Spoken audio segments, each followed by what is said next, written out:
राज्यातील 434 ITI मध्ये जागतिक लोकशाही दिनाच्या निमित्तानं संविधान मंदिर सोहळा पार पडणार आहे।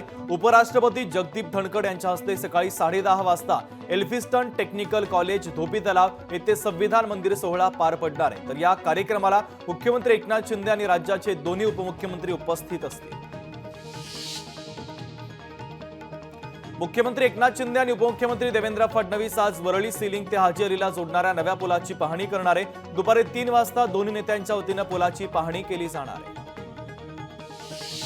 शरद पवारांच्या विरोधामध्ये आज राज्यभरात भारतीय जनता पक्षाच्या वतीने आंदोलन केलं जाणार आहे। भाजप आध्यात्मिक आघाडीचे प्रमुख तुषार भोसले यांनी या संदर्भात माहिती दिली।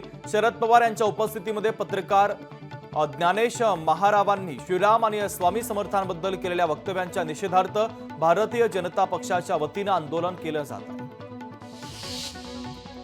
राष्ट्रवादी शरदचंद्र पवार पक्षाचे प्रदेश अध्यक्ष जयंत पाटील आज गडचिरोलीतील अहेरी दौऱ्यावर आहेत। मंत्री धर्माराव बाबा आत्राम यांची मुलगी भाग्यश्री आत्राम आज जयंत पाटलांच्या उपस्थितीमध्ये राष्ट्रवादी शरदचंद्र पवार पक्षामध्ये प्रवेश करणार आहेत। उपमुख्यमंत्री अजित पवार आज चाकणच्या दौऱ्यावर आहेत। चाकणमध्ये अजित पवारांची सकाळी 11:30 वाजता सभा पार पडणार असून ते विविध विकास कामांचं उद्घाटन देखील आज करणार आहेत। शिवसेना उद्धव बाळासाहेब ठाकरे पक्षाचे नेते खासदार संजय राऊत आज नांदेड आणि सोलापूरच्या दौऱ्यावर आहेत। संजय राऊत कार्यकर्त्यांच्या भेटीगाठी घेणार आहेत। विधानसभेच्या तोंडावर या दौऱ्याला महत्त्व आहे।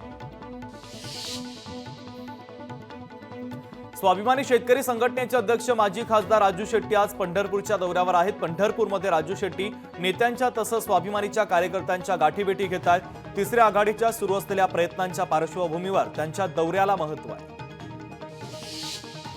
छत्रपती संभाजीनगरमध्ये मराठा आरक्षणासाठी उपोषण करणाऱ्या राजश्री उमरे यांच्या उपोषणाचा आज 11वा दिवस आहे। राजश्री उमरे यांची प्रकृती खालावत चाललेली असून आज 12 वाजता राजश्री उमरे एक महत्त्वाची पत्रकार परिषद देखील घेणार आहेत।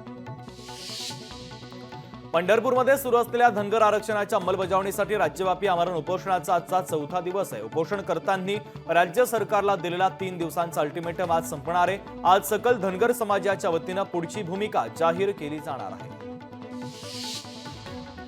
मनसे अध्यक्ष राज ठाकरे सध्या मुंबईतील गणेश मंडळांना भेटी देतात। मंडळाच्या कार्यकर्त्यांसोबत ते संवाद देखील साधतायत। आज राज ठाकरे चारकोप विधानसभेतील जय महाराष्ट्र तरुण मित्र मंडळ, गणेश नगर आणि श्री सिद्धिविनायक बालमित्र मंडळांना भेट देणार आहेत। केंद्रीय मंत्री नितीन गडकरी आज पुण्यातील श्रीमंत दगडूशेठ हलवाई गणपती बाप्पांचं दर्शन घेणार आहे। सकाळी 11 वाजता गडकरी दगडूशेठ गणपती बाप्पांच्या दर्शनासाठी जाणार आहे।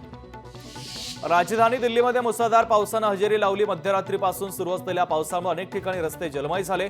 वसईमध्ये 5 दिवसांचं गणपती विसर्जन उत्साहात पार पडलं। गणेश भक्तांनी कृत्रिम तलावांना उत्कृष्ट प्रतिसाद दिल्याचा यावेळेस पाहायला मिळाला।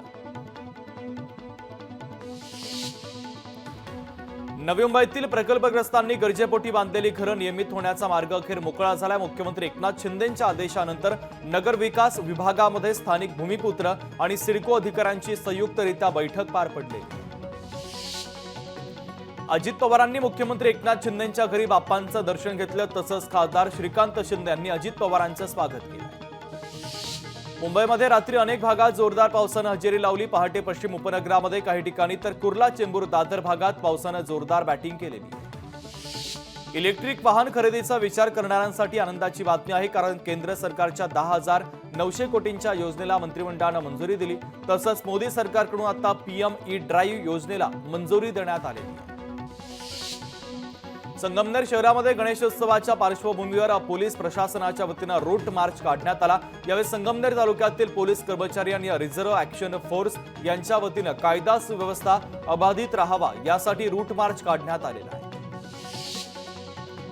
कोलकात्याच्या आर्जिकर कॉलेजच्या माजी प्रिन्सिपल डॉक्टर संदीप घोषकडे कोट्यवधींचं घबाड सापडलंय। कोलकात्याच्या पॉश भागामध्ये त्याचे 3 आलिशान फ्लॅट आहेत। शिवाय संदीपच्या घरावर टाकलेल्या छाप्यात कोट्यवधींच्या संपत्तीचे पुरावे सापडल्याचं कळतं। डोनाल्ड ट्रम्प यांनी कमला हॅरिस यांच्यावर वैयक्तिक पातळीवर जाऊन टीका करण्यास सुरुवात केली। कमला लोकांनुसार आपले रंग बदलतात, त्या कधी भारतीय वंशाची असल्याचं सांगतात तर कधी कृष्णवर्णीय असल्याचं सांगतात, असा हल्लाबोल ट्रम्प यांनी केलेला आहे। गणेशोत्सवासाठी जिल्ह्यामध्ये आलेल्या चाकरमान्यांच्या परतीच्या प्रवासासाठी गुरुवारपासून एसटीच्या 2553 फेऱ्यांचं नियोजन करण्यात आलंय। 12 सप्टेंबर रोजी गौरी गणपतींचं विसर्जन होणार असून त्यानंतर चाकरमानी परतीच्या प्रवासाला लागतील, त्यामुळे हा निर्णय घेण्यात आलेला आहे. शिरूरमध्ये मुसळधार पावसामुळे टोमॅटो पिकांचं नुकसान झालं. रोगाचा प्रादुर्भाव झाल्यानं पिकांचं नुकसान झाल्यानं बळीराजा संकटात सापडलेला आहे. अमेरिकन निवडणुकीच्या पहिल्या डिबेटमध्ये डोनाल्ड ट्रम्प आणि कमला हॅरिस यांच्यामध्ये जोरदार खडाजंगी झाली. रशिया आणि युक्रेन यांच्यातील युद्ध संपवण्याचं आश्वासन ट्रम्प यांनी दिलं. त्यांच्या या विधानावर कमला हॅरिस यांनी व्लादिमीर पुतीन तुम्हाला खाऊन टाकतील असा पलटवार केला.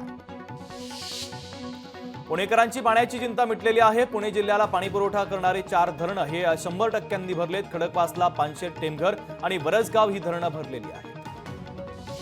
गणेशोत्सवाच्या निमित्तानं फुलांच्या बाजारामध्ये तेजी पाहायला मिळते. आकर्षक आणि रंगबिरंगी फुलं ही सजावटीचा केंद्रबिंदू ठरत आहेत.